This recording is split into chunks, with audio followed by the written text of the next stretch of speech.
They weren't paying any attention to you, Jason. Make them remember. What's your favorite scary movie? That's right. Who's laughing now? This is God.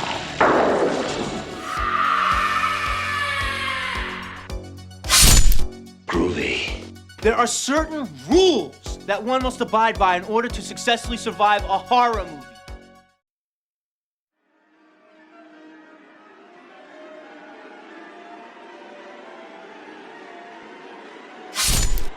I was actually like intrigued by your story because I'm trying to get more into like, NoSleep, the whole scary story side of Reddit. Like, yeah. I know part of it is mainly like reality fiction or just like fiction, but the fact that yours is like an actual experience, I'm like, holy shit! I actually want to see if I can get this guy to either do a video or see if he'll let me narrate. Because like I've only been to some abandoned buildings, but I've never fully explored, and I like hearing a lot of the crazy shit once someone actually explores. Because you've seen stuff with like Mr. Nightmares types of videos and random others where you'll get all these stories, and it's always crazy with the stuff that you'll find at abandoned buildings, hospitals, all that, etc.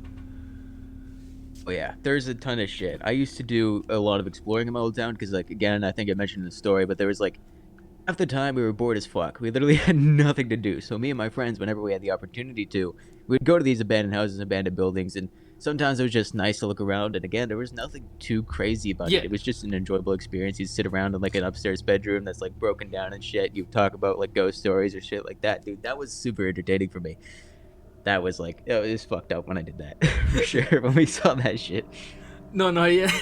I've been rereading it, and I'm just like, how the fuck did no one get hurt or anything happen? Especially when like finding that random guy. Like, I've always heard even like the worst case scenarios during all these events. Yeah, the worst case scenario would have definitely been shit. And of course, there's like, I'm not gonna lie, there are some over exaggerations in the story. Nothing is so over exaggerated where it's like super separate from the story and that it wasn't true. But there's just some things that I do to add a little bit of extra, to the story. Of course, I've done that with my other stories that I've also written before. What the fuck happened when I was living there? Holy fucking shit! It was that was the most paranoid time of my life when I was living down there. But regardless, it was like most of it is 100% true. Again, like when it comes down to, I think at the very final part where I said I saw his like teeth like shining off or whatever, all that kind of shit, I didn't see that at all. I saw a silhouette. That's basically it. And I think entering the room, it was a little bit of a different experience because our heads didn't snap to the deer first. We didn't see the deer first. We saw this fucking dude mumbling in a corner first. And we're like, oh fuck, and that was fucked up. Because like as soon as like you mentioned the story, like, are you guys here for the feast or some shit? I'm like, wait, what the fuck is dude on? What is he on? Exactly. Like that's so creepy and weird. Like, what the fuck? Yeah. I mean, I think it was something different. It was like, would you like to eat or something like that? But it was basically the same premise for that sentence, and it really fucked with us afterwards. And the fact, like, this dude was wearing, like, almost everyday clothing. He wasn't wearing, like, any patient gowns or anything like that. None of that stereotypical bullshit of somebody who's escaped a mental asylum, basically, really fucked with us as well. Because it was just, like, he's sitting there in the corner with this fucking bright t-shirt and shit and these fucking pants. And he's just there. And you can see some, like, this blood dribble from the fucking deer or whatever, if he was eating in the end. And that was fucked up. That was the most fucked up shit from that story there. The thing that baffles me the most is that, because I know like there's always history about buildings and everything, especially with like haunted like houses or even like psychiatric hospitals. I think it weirds me out the most is that you mentioned that isn't this psychiatric hospital also part of a daycare center or so that makes no sense. What the fuck? that was the most that's how you know a town is fucked up, when they have to mix daycare with a mental asylum. And back when I was a kid, I never saw a problem with it because I was a fucking kid. So I'd be sitting there in this daycare thing, and every once in a while I would cross over to the mental asylum. It wasn't like a regular, like, actual everybody's super, super schizo insane, talking to themselves, screaming at the walls type shit. There were definitely those type of people there, and there were definitely people mumbling to themselves. Yeah. But we went over there every once in a while for these, like, talent shows and shit. We would present in front of all these people. And it was really creepy for us as well, because they had this main gigantic room that we got all set up in. People were singing, people were just, doing these hockey tricks or whatever when we went over there when I was younger. And you would just see this one guy in the back who was like mumbling. There's other people in like wheelchairs that had like their arm cut off and shit like that, and had like these new fucking prosthetics in place, and half of them were really old, half of them were just like creepily insane. Some are like really hunched over. So you never realize how fucked up it is as like a kid until you get older, and you're like, wow, that was really fucked up. Yeah. Then once we figured out it was closed, we're like, fuck yeah, let's go visit this place because No one's it's been a really very going to be long paying time. attention either. Were there actual rumors about the person like harming anyone from what I remember reading in the story? Well, yeah. After our visit there, we talked about it with a bunch of our friends, and I think it was definitely just to like garner a little bit of fear and a little bit of attention towards it. But definitely in our school and class, what we're doing like for that rest of that year, there was a huge rumor that he was like going around and he murdered somebody or whatever in the forest, and nobody ever found it out. But it could be like a kind of Urban police legend kind to of it. mystery type shit. Yeah. Yeah, kind of thing. Especially with something like that in our boring little fucking town. So I mean, it probably was the one thing that kept everybody up in the end, right? So Yeah. You mentioned that the daycare center was like where you used to go to when you were younger, right? What was it like even revisiting Yeah. the area at all? Like now that you're older, or now that you were older? Well, when I was doing that, I mean, it was not too extremely different from how I remember it, except for the fact that all the furniture that I remember was like gone. Of course, like I reminisce and I can just like, oh yeah, here's where I used to eat like lunch or whatever if I Yeah. stayed there for the full day, or like this is the corner I used to play around and this is the corner I used to draw. So in the story, for example, when I pick up those crayons or whatever, I picked up those crayons because I was like, holy shit, I think these are staying here from the last time I was here, Yeah. and all this type of shit. So I had the reminisce. I was able to reminisce. All my friends was like, "Damn, this is a creepy place." I like going around here. I was like, "Oh my fucking god, I remember all this shit. I used to be playing with my friends over here, right?" So that's kind of how it was revisiting it. Obviously, you saw some weird stuff, regardless. But did you notice like anything strange or unusual, like looking at it then compared to how it was before? With all, I'm pretty sure like there was probably like some decay. Everything was like fucking gone at that point too. Was there anything else like weird? I know in the story, you mentioned that you've always seen some weird stuff like blood dripping or something along the lines. Something along those lines. Yeah, from like other houses and stuff before I even got into that mental asylum. There's other times where like we went around and we went to different houses. And there was like blood like liquid sometimes that were just dripping around and all this kind of stuff. And there was like pentagrams on the ground and all this type of shit. And all these other houses, that was very not common, but it wasn't anything too crazy for us because it's like, oh, a wounded animal could have ran through here. We don't care. Or this Yeah. pentagram is probably just red paint by teenagers and shit. In this story in particular, there wasn't anything too crazy that was unusual to us, except for that crash and bang that like started us going into that facility. Because we're gonna take a little bit longer going through the daycare before we went on to the mental part of it, and we didn't have anything. Like the daycare center was completely normal. There was nothing wrong with it. There was a metal door that separated it. Until we heard that crash, we didn't even want to go past that. Or we weren't going to go through that door. We were going to go through another one in the back of the building. But like that's the thing that set us off, and that was the thing that was like, fuck, we need to go check this out now. Because it's like there could be an animal in here, or there could be something else. And because we're fucking stupid ass kids at that time, we decided, fuck it. We don't care about our safety. Let's just go ram over there and see what the fuck happens, right? So It's literally like that was- the perfect that was plot kinda to a what horror happened movie. it seriously was for me. Holy shit, when I walked in there. And I remember, I mean, I just looked back recently because, I mean, I posted another story a long time ago. It didn't get nearly as much popularity, but when somebody broke into my house when I was home alone. After that, after I wrote that down, it was like nice for me to write down another one. And since this one got a lot of popularity, surprisingly enough for me, I decided that I'm probably going to write my final horror story that I can remember. And I think this is the one that I ended off on, to be honest with you. But yeah. That is just crazy. Like, I think the most that I've ever had to me, not really a break-in, but just threatened at work, and that's about it. Like, Jesus Christ, dude. Yeah. I used to, oh yeah, there's a ton of shit. I used to be threatened daily. I used to be bullied a lot when I was like way younger. I was like in primary school before I moved. And like everybody hated me. There was one time I was walking home in the middle of the night and everything, leaving school. And there was a bully who really, really hated me. And he followed me around for like halfway until I almost got home. When I finally turned around, I was like questioning why the fuck he was there. He actually pulls out a fucking switchblade, and I have to run. I'm bolting home and all this type of shit. He's doing his shit, middle of fucking winter, nobody around because it's a shitty little town.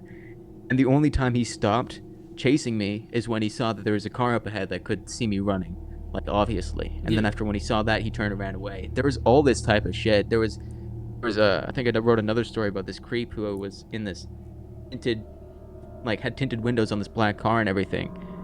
And he followed me around as well for a little bit. He followed me literally into, like, just in front of my house. And, like, walked away, or like drove away. Like it was a really fucked situation there. Oh man, I was like, oh.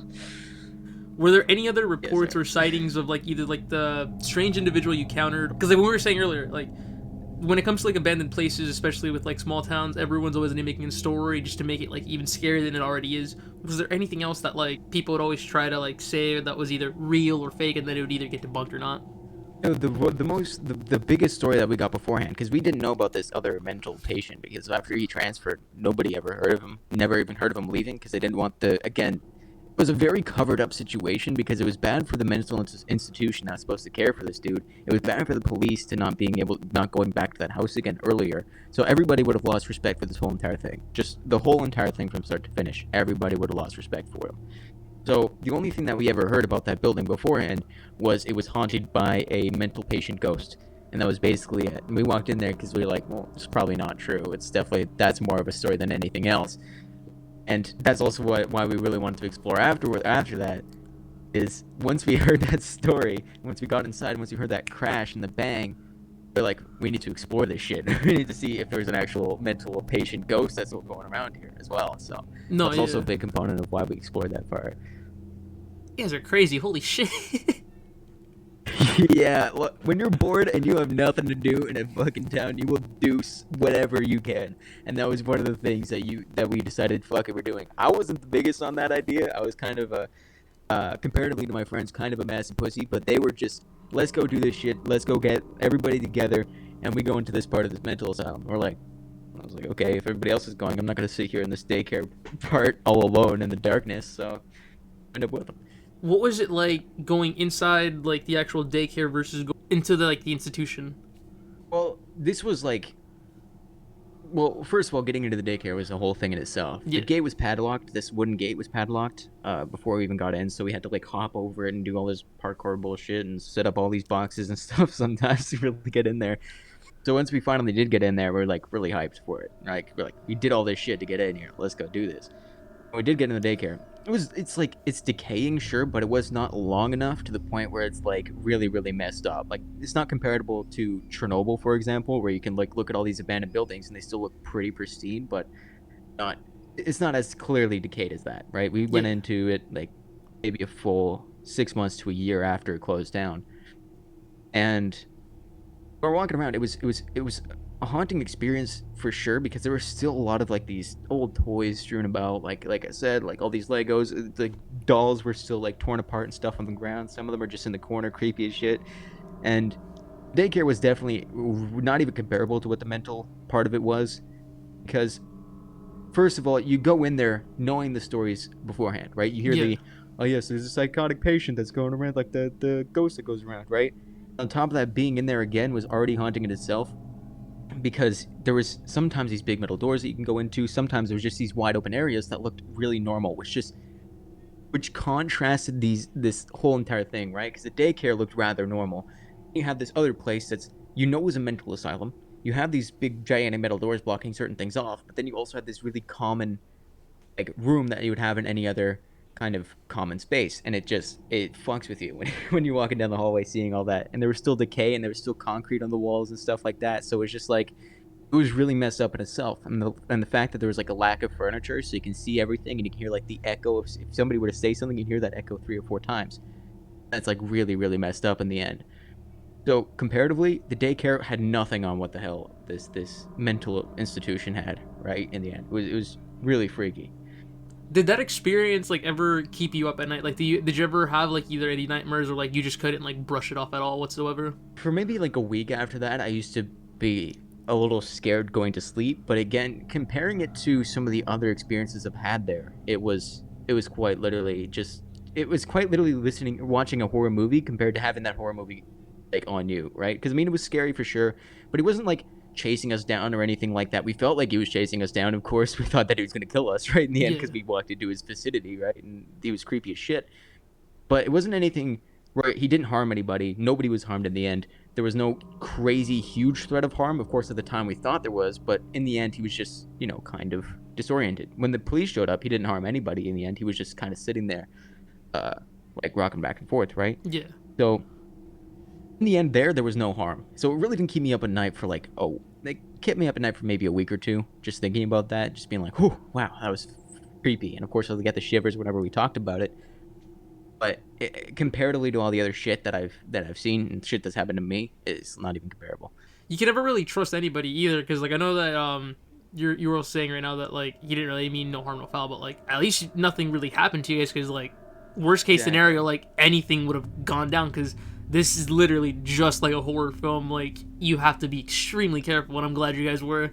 Yeah, and that's the thing about exploring abandoned buildings as well, and this is especially for like bigger cities, because ever since I moved to a bigger city since then, and we've gone these abandoned buildings, and there's more or less like a lot of homeless people in there, and you can see that there's like a lot of shit set up. So whenever you're exploring abandoned buildings, especially in like a very, very like populated area, you need to be extremely careful of that, because these guys will definitely attack you on sight. That's what you should be scared of. When it comes down to residential areas, like the town that I was in, you need to be cautious for sure, but it's like not nearly as probable that this kind of stuff will happen to you. And that's just from how many houses I've gone to, and the people that I've seen also exploring those abandoned houses are just usually people from like older grades that just want to explore the same thing and smoke weed, right? Yeah. So if you're definitely in a bigger city, be careful of entering them. Or if you're in a very impoverished city, also be very careful, because a lot of homeless people will be going there and trying to go there for refuge. Yeah, other than that, it's nothing too crazy in the end, right? It's nothing too insane. Of course, watch your back, watch where you're going, watch where you step, especially if this building is extremely old. But it's not too crazy when you're in like a residential area, like a regular suburb or something like that. Yeah. To end it off, like, do you have anything else to like say? Do you have any socials that we can like follow you right after? Sure. I mean, you can definitely follow me on Reddit if you want some more stories, because I have a lot of other stories that I want to get to, of course, which is what? I need to go double check. I don't really use this one that much. No, The you're Real good, bro. Holy Gamer. And then you also have a YouTube channel, And also, on top right? of that, yeah, I do have a YouTube channel, but this is definitely different content. I No, comment yeah. COD matches at the Holy Commentator. Yeah, I may get into horror content at one point, and maybe even talk about some of my stories from my point of view and all that kind of stuff. That's only if people really want that. For now, yeah, the Holy Commentator is probably other places on Twitch, YouTube, everything else like that. Thanks again, man. It's Ben, your friendly neighborhood host, that guy Frankie, yours truly, with the Real Holy Gamer, as you see here, folks.